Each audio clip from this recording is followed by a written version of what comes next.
Henry says, hello again, everybody. If the main keyword is in the domain, how would you make the URLs be for all the other silos that have part of the keyword too, if you're not trying to over optimize? Well, I mean, you can shrink them down. For example, this is a perfect example, Henry, because I do this for all my tree service stuff. If tree service is in the domain name, which it often, most of the time it is, then like if I was going to create separate pages, which I don't really do that anymore because I try to do it all on one page. I've talked about that many times. But if I was going to do like a tree trimming page and a tree removal page and a tree stump removal page, then I wouldn't put tree removal in the slug for the page. I would just put removal. So it would be, Brad's tree service / removal, Brad's tree service / trimming, Brad's tree removal / stump grinding instead, or stump removal as opposed to tree stump removal or tree stump grinding. Does that make sense? It's just to get rid of that additional occurrence of trees. So if you're talking about the specific services having partial match keywords, that's not a big problem.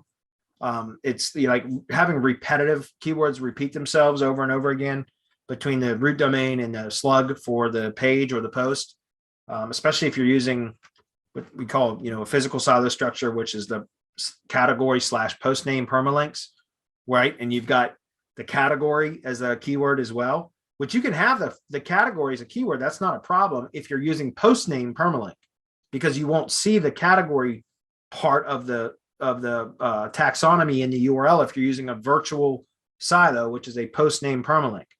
Does that make sense? If you're using category / post name, which is a physical silo structure, you'd see the category slug in the URL as well as the post slug. And so that you could see how very quickly you could have the keyword in the domain, the keyword in the category, and the keyword in the post title, which would be in the post name slug. Does that make sense? So that's why I recommend just using the post name permalink structure, which removes that category section. That way you can name the category after keyword, which makes sense. And then your post name, like I said, just de-optimize the URL slightly. That's what I recommend. I like to keep there's 4 main points, guys, with, when you look at the HTML header of a page, right? You go in and you look at the HTML head section of the page, look at view page source. And what do you see? 4 of the first things that the bot reads is the SEO title, the URL, the URL and the SEO title, right? And then the meta description, and then the H1 tag. So those are like the 4 main points. And so the way that I do optimize is the most important place for the exact match keyword is in the SEO title. Okay.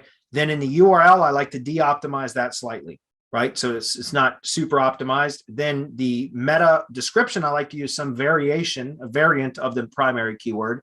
And then in the H1 tag, that's oftentimes where it will duplicate or use a close variant, right? We'll either repeat the SEO title or the main keyword in the H1, or using a variant. When I say variant, like for example, the SEO title might be like tree service Culpeper VA, because that's how a lot of people still search.